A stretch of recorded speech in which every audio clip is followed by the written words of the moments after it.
Good evening, folks. Thanks for coming by and putting some eyeballs on. You know you my people. Love you. Always want you to be the big three, my friends. You know what I want from me? Like, share, remind, thumbs up, thumbs down, leave a comment. Everybody who has recently joined, welcome aboard. We're glad to have you. If you have any questions or anything, please feel free to hit me up. I'll do what I can for you. So tonight we're going to take a look at one that's pretty new in Phoenix. It got released in January of last year back in Oklahoma. Um, but I just ran across it at the QT because I stopped off. And hadn't been there 3 weeks ago, which was the last time I was there. So I said, why not? Let's take a look. You know, we're always into something new and interesting. This is QT's Quittin-time premium beer. 4.3 is the ABV. Now, there is a discussion online on whether or not this is going to be a cream ale or an actual lager, and we'll cover the differences while we're letting the beer warm. But we'll find out, and then we'll toss our hat in the ring and give them our 2 cents because, you know, my opinion is the most important opinion ever. You know what I say, dudes? Drink what you like, man. Don't listen to some jackanape with a friggin' wet camera. I try to put you in a straight direction. We're trying to teach Ed how to drink beer. But, you know, drink what you like, man. Everybody's flavor palette is different. Everybody likes something that other people might not. And that would be the beauty of life. Let's do the crack. And we're going to do the pour. Let's take a look at this. I can't believe you put so much head on your beer. I like my beer down the rail. That's fine, dude. Drink your beer the way you like. Wow, that is a cloudy beer. That would qualify as a hazy if she was an IPA. It's a pretty head, though. Nice, clean, bright white. Yeah. Okay, let's not drop everything in my lap. We are shooting inside because it is cold and rainy out, and I can't see that, but I assume that you can. We're using the worst tripod I own today because we're shooting inside, and I don't have anything set up here to shoot. We rarely ever shoot in here anymore, man. I mean, I decorated and everything, but we rarely ever shoot in here, so it is what it is. It's just cold and rainy today, and we haven't had that kind of weather in like a year. So, welcome back to the den. Yeah, let's get a temp. See what we're looking at here as I flap my gums. I'm getting a little rusty at doing this, my friends. We're sitting at, oh, that's not bad. I would have liked it to be a little colder. At 44.8, 45.3, so somewhere in between there, you pick. Now, a lager or a cream ale. And the SRM in this is like a 2. Will this work? Well, it doesn't seem like it's burning it out too bad. Let's drop this down to low. And now everything gets burnt out by the camera, man. Again, I might have a few flashlights in the house. This is one of the girls' favorites, though. This is an Olight orb or sphere, some stupid word. But let's tone it down so you can see it. White, red, although it's white on the camera as far as I can see, flashing red. Multicolor, but nope, camera's burning it out. It's all just white. Anyway, it has like 7 or 8 modes, and it's flashy modes and rainbow modes, and but I keep it next to my bed because in the middle of the night I don't want to step on a dog. So it's usually on white and low. We might get some lacing out of this beer. That would be nice. All right, Biden time. Let's get that sniffer in there. So she smells lagery. It's not the floral, it's more of the earthy kind, and a little on the dank side, to be telling you the truth.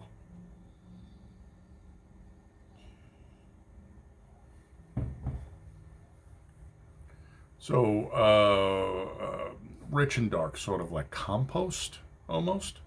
Um, it's only running 4.3 for the ABV, which again, not a problem for me. I don't need, I mean, today I could be drinking 12 percenters. It's definitely cold and dreary and rainy enough, but yeah. I'm not expecting a whole lot of IBUs out of here, and there's not a whole lot on the interwebs about what we got. So let's stop flapping the gums and start using the tongue. Skol.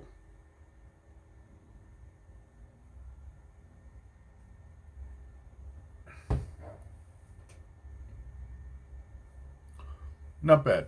So, soft palate and intradentals right to the back. Smooth, creamy, if you will.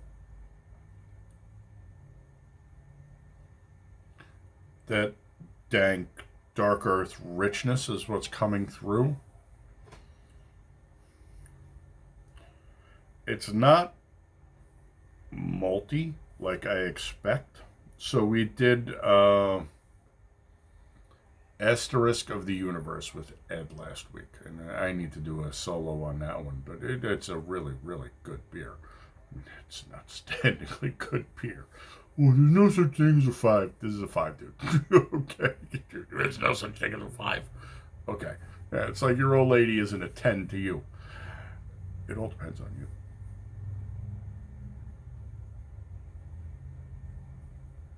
you. Oh, scusi. Or your old man. You want to make your buffalo. The hell do I care?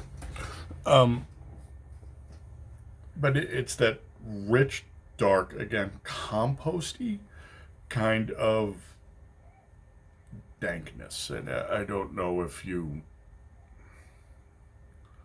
It doesn't smell or taste, well, I don't know what a compost pile tastes like, but it doesn't smell like a compost pile. But it's that rich, earthy thing, right?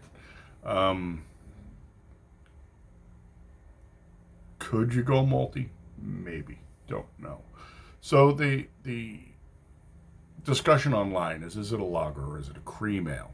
And lagers are bottom fermented cold and they take a lot longer to produce, whereas cream ales are top fermented, warm or hybrid and take less time to produce. So odds are that's a cream ale.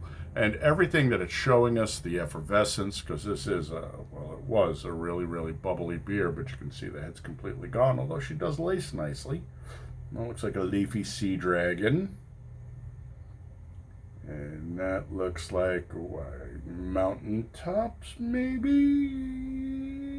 But yeah, no, leafy sea dragon right there.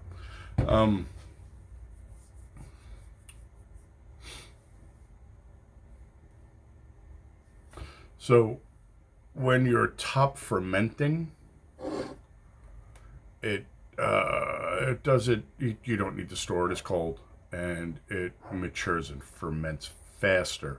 The main difference is going to be the yeast, and lagers use bottom fermenting yeast, Saccharomyces pastoranius, at cool temperatures around 45 to 55 F, often lagered or cold conditioned for weeks or months. Okay, I couldn't brew a lager here. We don't have a long enough cold season.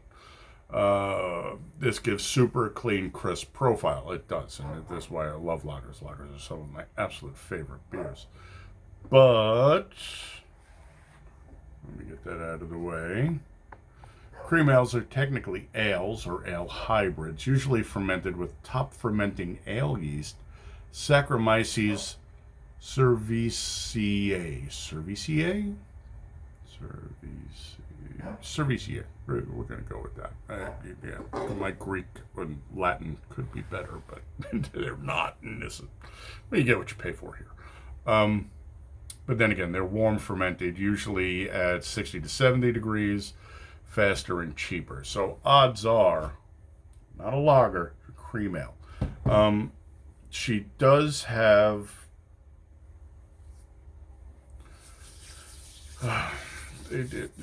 people who don't actually appreciate beer are out there calling it lawnmower beer, because you drink it while you're out riding on your lawnmower, cutting your grass in the hot summer sun.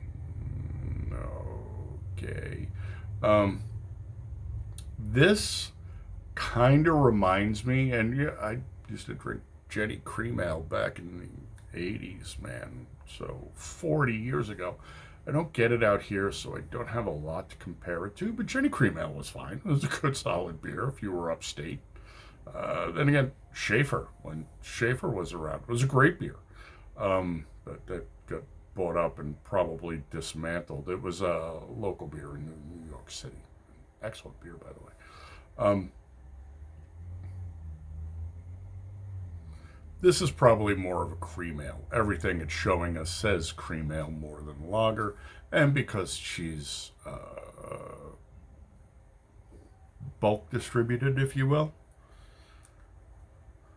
we're going to lean towards cream ale. I'm sitting at 50.4. So I did take a look, and originally QT came out with this in 1977. And if I'm doing this correctly, there should be a little image here that shows you what the 1977 ad for this looks like. And it looks like 1977. I saw that, I started laughing.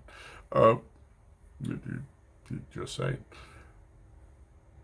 But that was brewed out of a brewery in Austin. And that stopped in the 90s during the push for the West Coast beaver butt beers that these people seem to love for some reason.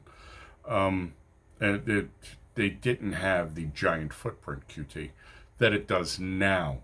So now when they're here, I'm imagining they're probably in every state they could get themselves into. They have this much larger distribution network now, so it made sense to spin it back up. So they went to Marshall Brewing, which is owned by Eric Marshall. So it's not an AB InBev product. It's not a Miller, Molson, Coors, whatever product. It's not a race car beer, although I don't watch NASCAR, so I don't know if you see that on a NASCAR, but we do know that sponsoring NASCARs is heinously expensive. Tim Pool was talking about, he had a NASCAR driver on as a guest, and they were talking about sponsoring a car, and then he found out what it cost, and he was like, not doing that. It's really expensive, even for the little stickers. So, it is what it is. What else? So, most likely flavor match for this is you're going to look at like a PBR. It's been a while since I drank PBRs too. We did them on the channel, 3-4 years ago. But yeah, you're looking at like a PBR with probably a 50-60% bump in flavor. Right? PBRs are real thin, and this has some taste to it. And again, it's that dark, rich, earthy taste. So it is what it is. We're going to pause while my beer warms up because I'm running out of shit to flap my gums about. But we'll be back in the blink of an internet eye, my friends. In the meantime, hang in there. Let's go.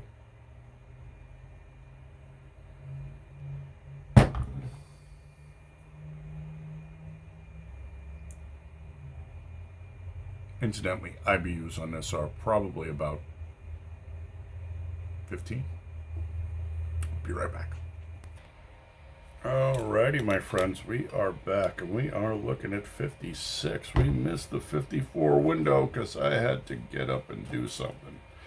I have a pizza dough warming up on the counter because the girls were over and left over pizza dough. So pizza for dinner tonight is what it is. All right, let's see what that nose is going to show us now.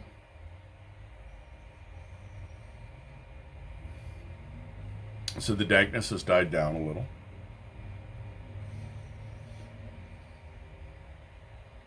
it's still there, and it's leaning towards like a semi-sour note, right?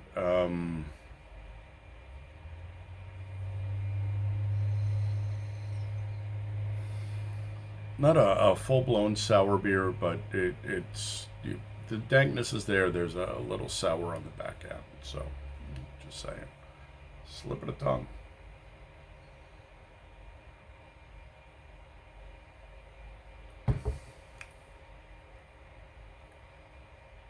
Mouthfeel's still nice. Still really, really bubbly and effervescent. Intradentals, whole soft palate. Front third of the tongue, she's fast, goes right to the back. But this is everything she did initially, so this isn't a big change.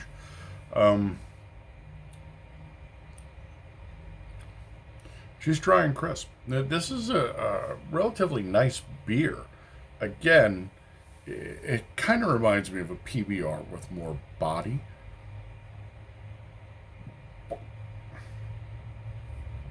But it's not bad. So, nothing has really changed. Let's bring her up into like the 60, 62 zone, which sin against God for a beer this color, because that's when they start to really get the wheels to go flying in multiple directions. But we'll be right back. All right, we're back.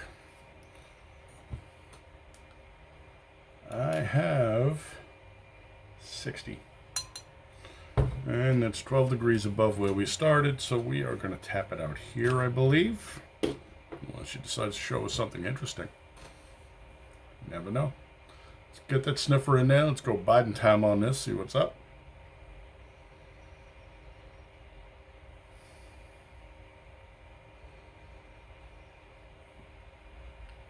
So the earthiness has dropped off.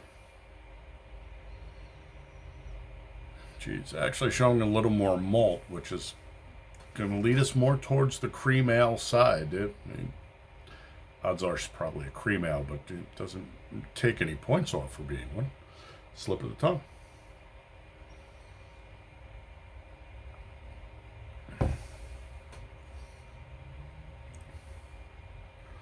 Nice.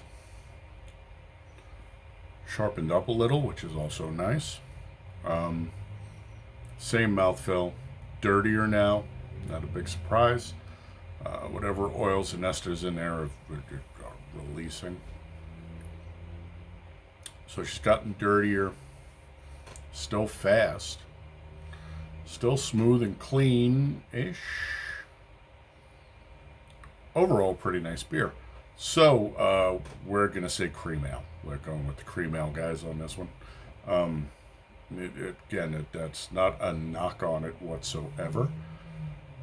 Buy this again. Well, it was $10 for a 6-pack when it should be $3 for a 6-pack. But we do live in Wine America, so we're lucky it's not $20 for a 6-pack. Buy it again, sure. Drink it again, sure. Try it on tap, love to if I ever make it to Oklahoma. Handed this to me out of the cooler, I'd say thank you. It's a completely drinkable beer. It's a good, solid example. Good for the style? Well, if they could figure out what kind of style they want to call it, sure it is. But for a cream ale, she's fine. This is easily Jenny cream ale good. Just throwing it out there. To be fair, I haven't drank a Jenny cream ale in 40 years, give or take. So I'm going from memory here. Yeah, on the overall, she's fine. So good for the style. Yeah, interesting flavor progression. It's not really any. The flavor, on the other hand, is nice. Well, and that's not true. It does have a flavor progression. It started to get less dank as it went on and started to open up. And we didn't get a lot of floral notes. We didn't get a lot of spicy notes or anything. But yeah, she's a good beer. So what are we going to say?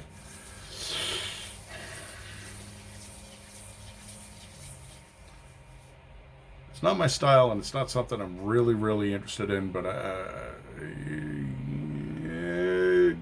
she's worth 4.5. Plus, I can see a mosquito sitting on power line coming off the whatever the hell that thing's called, surge suppressor that I use to power the stuff in here. Fucking mosquitoes. Yeah, that's what I got. So, no, she's good solid beer. You're probably available where you are, so you might want to look it up if this sounds interesting to you. Thank you for coming by and spending some time with me and putting some eyeballs on. I appreciate it. You know you're my people, and I love you and want you to be the big three. Healthy, happy, safe, honorable, dutiful, vigilant, gray man, headless, swivel, hot and handy. Like, share, remind, thumbs up, thumbs down. Couldn't hurt. We've picked up some more viewers of late, which is always good. Not that I make any money doing this, but, you know, it's always nice to, much like Ed, try and help people expand their palates and show them new and interesting things. Couldn't hurt. You know what? Karma points, if that's what works for you. Karma points. All right, my friends. There is no short on this. I don't have the setup for short done. So you got what you got. Love you fuckers. I'll catch you on the next one. It's cool.